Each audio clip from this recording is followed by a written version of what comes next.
Correct diagnosis हुआ है कि जो सर्विस डिलीवरी है वो आम तक नहीं पहुंच रही। इस्लामाबाद में कैपिटल सिटी से वजीर आजम के दफ्तर से 10 किलोमीटर दूर नहीं पहुंच रही। अब बाकी तो छोड़ दे, इस्लामाबाद जिसको पाकिस्तान कहा जाता है वहां पे सर्विस डिलीवरी पुअर है, जो माइंडसेट की बात है। अच्छा, ये तो हो गया आपका डायग्नोसिस की, आपको 100 के में से 100 मार्क्स मिल गए। अब आ जाते हैं सोल्यूशन की तरफ। क्या सोल्यूशन जो है वो छोटे सूबे हैं, क्या सोल्यूशन एडमिनिस्ट्रेटिव यूनिट्स है, या आपका सिस्टम है, इसको बेहतर आईनी तौर पर उसको गारंटी करके उसको बेहतर करने की जरूरत है। हम 80 साल हो गए, हम अभी तक तजर्बे कर रहे हैं, तो बेहतर ये होगा कि जो कॉन्स्टिट्यूशन का जो बुनियादी फ्रेमवर्क है उसके अंदर जो ढांचा दिया गया है उसको अगर उस ढांचे के अंदर जो अभी मेहताब भी बात करें, तो मेरा भी यही पॉइंट है कि जो ऐसी टैक्सेस जो इवन के प्रोविंशियल गवर्नमेंट कलेक्ट कर रही हैं वो उनका भी काम नहीं, वो जिले हुकूमतों का काम है, वो जो लोकल बॉडीज है उनका काम है। अगर जिले से पैसा इकट्ठा होके जिले पे लगेगा तो उसका फायदा होगा। मैं इसकी एग्जांपल आप ऐसे ले लीजिए कि सिंध के किसी एक जिले से उनको गैस के ऊपर आईनी तौर पर उसको एक रॉयल्टी मिलती है उस सूबे को। अब वो जो रॉयल्टी सूबे को जा रही है वो जिले को चली जाए। अगर बदीन या कोई भी डिस्ट्रिक्ट है वहां से अगर गैस निकलती है और उसकी रॉयल्टी का बनता है 35 अरब, तो अगर 35 अरब बदीन के जिले को देते हैं, मैं एग्जांपल दे रहा हूँ, मुझे पता कि बदीन है या कोई और, but just giving an example, आप डायरेक्ट वो 35 अरब बदीन को दे दें बजाय कि वो आप सिंध गवर्नमेंट को दें, और सिंध गवर्नमेंट की मर्जी हो तो वो पैसा लाड़का ना लगाए और बदीन को 2 अरब में। असल मसला यहाँ पे, और एक और चीज जो माइंडसेट है सूबे के आपका इस वक्त एग्जिस्टिंग स्ट्रक्चर है, अगर आपने छोटा वो वही रहेगा। वो स्ट्रक्चर क्या है कि सूबे में आप चारों सूबों को उठा के देख ले, सबसे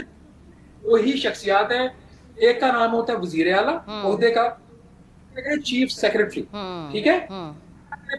बना के 32 वज़राए आला या 32 गवर्नर। वो ये आप मॉडल, वो प्रॉब्लमेटिक मॉडल को रेप्लिकेट करते जाएंगे। मेहताब साहब, क्विकली आखिर में आपसे पूछना चाहूंगी, एक और तजवीज भी थी जी कि जैसे कराची हो जाए, गवादर हो जाए, कुछ लोगों को फेडरली एडमिनिस्ट्रेटिव हम यूनिट बना दें, इसकी फाइनेंशियल इंप्लीकेशंस क्या होंगी? क्या ये मालियाती तौर पे ये डिसीजन कैसा है?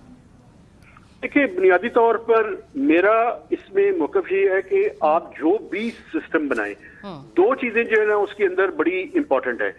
एक तो ये है कि आपको सर्विस डिलीवरी जो है वो इफेक्टिव करनी पड़ेगी, चाहे आप छोटे यूनिट बना के करें या कुछ एरियाज को आप अगर फेडरल उसकी टेरिटरी के अंदर लेके आना चाहते हैं। दूसरा ये है कि वहां पे जो रिसोर्सेज हैं उनको जनरेट करने की कैपेबिलिटी और कैपेसिटी जो है वो बढ़ानी पड़ेगी। और जितना मैं समझता हूं कि ये लोकल गवर्नमेंट को अगर हम स्ट्रेंथन करें, वो जो शहबाज बात कर रहे थे आइन की आर्टिकल 140A के तहत उसके अंदर जो चीजें दी गई हैं, अगर हम उनके फंक्शंस को और उसके अंदर मजीद रिफॉर्म या रिक्वायर्ड जो अमेंडमेंट्स हैं उनको अगर इंट्रोड्यूस किया जाए, और ये जो 3 टियर ऑफ गवर्नमेंट है इसी को मॉडल को जो है वो सही अंदाज में इंप्लीमेंट और एग्जीक्यूट किया जाए,